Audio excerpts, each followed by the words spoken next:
I'm here to talk about success. The first rule of success is to have a vision.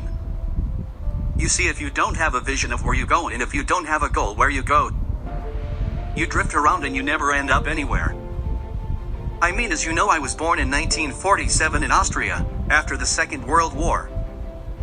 So I was very fortunate that I stumbled under my vision. And I didn't really like Austria when I grew up. I couldn't wait to get out of there. I couldn't see myself becoming a farmer, or a worker in a factory, or anything like that. Even though my parents wanted me to stay there and have a normal life. But that was their vision, not mine. My vision was totally different.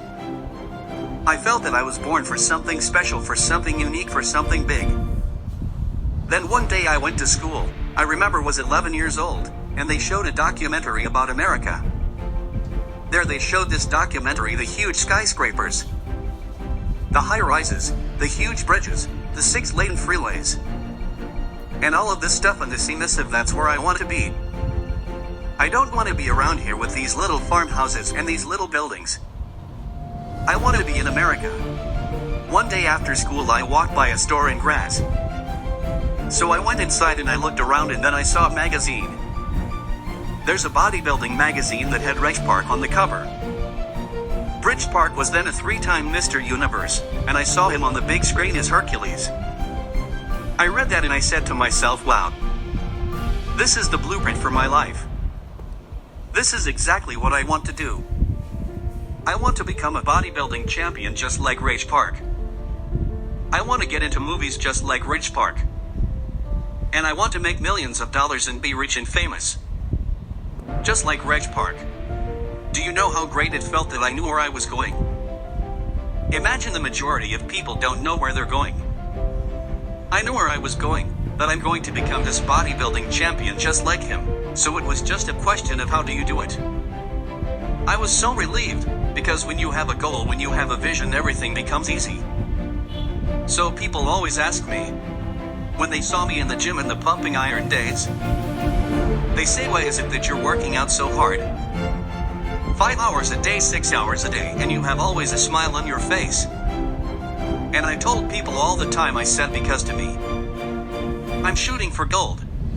In front of me is the Mr. Universe title.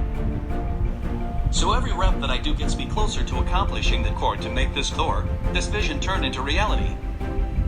Every single set that I do, every repetition, every weight that I lift will get me a step closer to turn the score into reality. So I couldn't wait to do another 500-pound squat. I couldn't wait to do another 500-pound bench press. I couldn't wait to do another 2,000 reps of sit-ups. I couldn't wait for the next exercise. By the age of 20 I went to London and I wanted to miss the Universe contest as the youngest Mr. Universe ever. And it was because I had a goal. So let me tell you something, visualizing your goal and going after it makes it fun. You've got to have a purpose no matter what you do in life. You've got to have a purpose. 74% hate their job in America. Now there's not much different when you come to Europe. The majority of people don't like what they're doing. Because they're really not doing it because they didn't have a goal and they follow the score. They just aimlessly drift around, and then all of a sudden if there's a job opening, so they get their job. Because you have to work. But then when you work, it's a chore.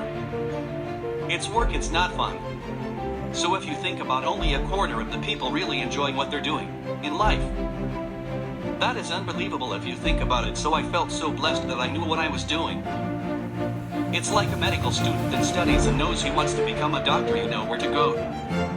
And the same thing is also in politics. I remember that in politics I had a very clear vision. That I will be the leader of California. This is as far as I could go because I was not born in America, so I could not run for president. So being the governor of the 5th largest state, or I should say the largest state, the 5th largest economy in the world, was for me really the ultimate title, the ultimate accomplishment in politics. So even though people came up to me and says, why don't you go and run for something smaller, you're never gonna make it. I ran for governor, and then 2 months later I became governor of the state of California, again because I had a very clear vision, what I'm gonna do with California. So that's rule number 1, have a vision. Rule number 2 is, don't listen to the naysayers. Don't listen to the naysayers. Everything I ever did, the thing that they heard out of people's mouth was, that's impossible, that can't be done. Or no, that is exactly what I heard, and of course I proved to the people that it can't be done. So whenever someone said to me, it can't be done, I heard it can be done. When they said no, I heard yes. And when they said it's impossible, I heard it is possible. I'm a strong believer what Nelson Mandela said, that everything is always impossible until someone does it. Well, I'm gonna be the one who said to myself, I'm gonna do it, and I'm gonna show it to them. Maybe it has never been done before. That's perfectly fine with me. But I'm gonna do it, and I did not listen to the naysayers. It's all about the hard work that you put in. I said I must have been bodybuilding. I worked out 5-6 hours a day. I'm gonna do the same thing now for acting. And of course I went to college to study English. I studied the accent removal, acting classes, and all of this stuff. All day long, I worked and I worked and I worked. And within a short period of time I made one movie called Hercules in New York, which of course went right into the toilet. But it didn't discourage me. I still had the same vision. And then all of a sudden I did Streets of San Francisco. I did Stay Hungry and Pumping On, and The Villain, and then all of a sudden, I was asked by Dino De Laurentiis at the Universal Studio to star in Conan the Barbarian.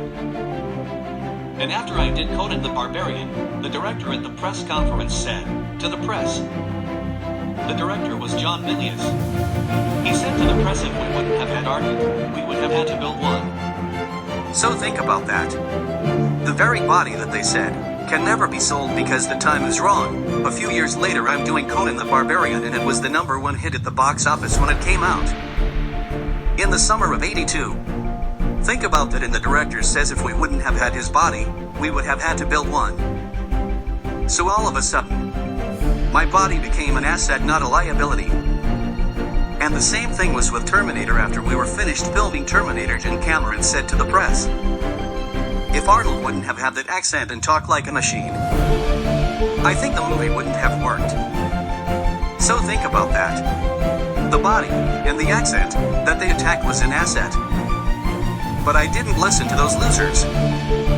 I didn't listen to them at all. It's just the reality of it is that you cannot listen to the naysayers. So this is a very important lesson for all of you. So when someone says no, this is a stupid idea, you in your mind, you don't have to say, but your mind to say this of you, your soul. What do you know?